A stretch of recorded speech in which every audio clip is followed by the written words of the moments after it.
વિશ્વના ઘણા દેશોમાં જૂન મહિનાને પ્રાઇડ મંથ તરીકે ઉજવવામાં આવે છે, ત્યારે આજ રોજ કમાટી બાગ ખાતે પ્રાઇડ વોક 2024નું આયોજન કરવામાં આવ્યું હતું, જેમાં LGBTQ સમુદાયના 500થી પણ વધારે લોકોએ ભાગ લીધો અને તેમણે પોતાના મંતવ્યો અહીં રજૂ કર્યા છે. તો આવો સાંભળીએ.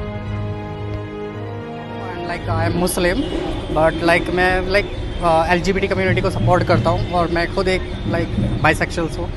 तो लाइक मैं चाहता हूँ कि खुल के जियो जैसे वो वैसे सब करे समाज एंड लाइक जो भी है एंड लाइक फैमिली फ्रेंड्स. मेरा फील्ड मार्केटिंग. तो वहाँ पे किस तरह काम होता है? सारे guys I am basically from Delhi but like लोगों को मेरे जितने भी आसपास के फ्रेंड्स लोग हैं सबको पता है कि आई एम लाइक बाइसेक्सुअल. तो रिस्पेक्टफुल या फुल रिस्पेक्ट है और मैं अदर लोगों से कहना चाहूँगा कि वो सबको सपोर्ट करें. ऑब्वियसली फ़र्क पड़ता है क्योंकि स्टेट लोग देखते हैं, जानते हैं, पूछते हैं कि क्या है LGBT कम्युनिटी. कुछ लोग ऐसे होते हैं कि जो पूछते हैं कि भाई ये किस चीज़ का मार्च है, तो हम उनको बताते हैं अपने राइट्स के बारे में. कानूनी तौर पे लाइक जैसे कि गे मैरिज अलाउड हो जानी चाहिए. लाइक जैसे कि वो मतलब इंडिया वाले आउट ऑफ इंडिया जाके कर रहे हैं, इंडिया में हो तो अच्छा है. सब खुल के ही जीना चाहते हैं. Our question is that why don't just people let people be. कोई भी हो, not just LGBTQ, it is normal man women everyone. It's not just about us. We are celebrating freedom of being human. That's all. Gay marriage would be a very good accepted right, क्योंकि समाज में ऐसे बहुत लोग हैं जो they are forced into normal marriages and it ends up very अगली. You know, बच्चों को खुद ही हार्म हो जाता है and it always ends up in a divorce. So just why not let people love who they want to love. It's a human emotion, why not celebrate it. I work in international calling and data entry. Okay, तो वहाँ पे कैसा comfortable है आपको? Pretty comfortable. I have many people in the community over there and it's very inclusive. Ahmedabad is a pretty good city when it comes to the community. મારું નામ શ્રુતિ છે.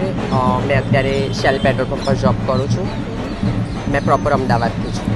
તો ત્યાં કેવો માહોલ હોય છે? ત્યાં લોકો તમને કેવી રીતે?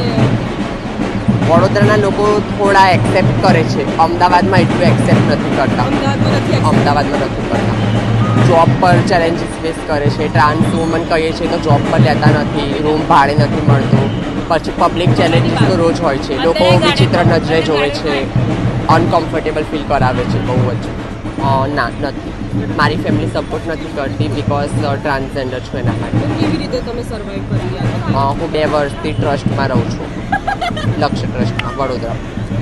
ધીમે ધીમે કરીને લોકો હવે મેઇન સ્ટ્રીમિંગ કરી રહ્યા છે અમારા મુદ્દાઓને, અને એની અમને ખાસ જરૂરત છે. અમને બસ સમાજથી પ્રેમ જોઈએ છે, બીજું કશું નથી જોતું, અને અમે અમારા સન્માનથી જીવી શકીએ એવી અમે સમાજથી અપેક્ષા રાખીએ છીએ. મને લાગે છે કે હમણાં જ છેલ્લા થોડા ટાઈમ પહેલાં જ એક ન્યૂઝ આવ્યા છે કે ભારત સરકારે એક એવી કમિટીની રચના કરી છે જ્યાં આગળ અલગ અલગ વિભાગના જે મિનિસ્ટ્રીઝ છે, ministry of health, ministry of home, ministry of social justice empowerment, legal મિનિસ્ટ્રીના દ્વારા એક કમિટીની રચના કરવામાં આવી છે, અને કમિટી ગે મેરેજીસ માટે, સેમ સેક્સ મેરેજીસ માટે ના કંઈક ઉપાય શોધી રહ્યા છે. તો મને આશા છે કે આવતા બનનારી સરકાર પણ અમારા ફેવરમાં આ વસ્તુનો એટલે અમલીકરણ કરશે, અને આ કમિટી દ્વારા અમને બહુ જ પોઝિટિવલી એક રિસ્પોન્સ મળશે એવી હું આશા રાખું છું. હા, LGBTના ઘણા બધા પ્રશ્નો હોય છે. સૌથી પહેલાં તો જે રાઇટ્સ છે એ લીગલ રાઇટ્સ એટલે સિવિલ રાઇટ્સ મળવા જોઈએ. હ્યુમન રાઇટ્સ છે તો એનું વાયલન્સ ના થવું જોઈએ કમ્યુનિટી સાથે.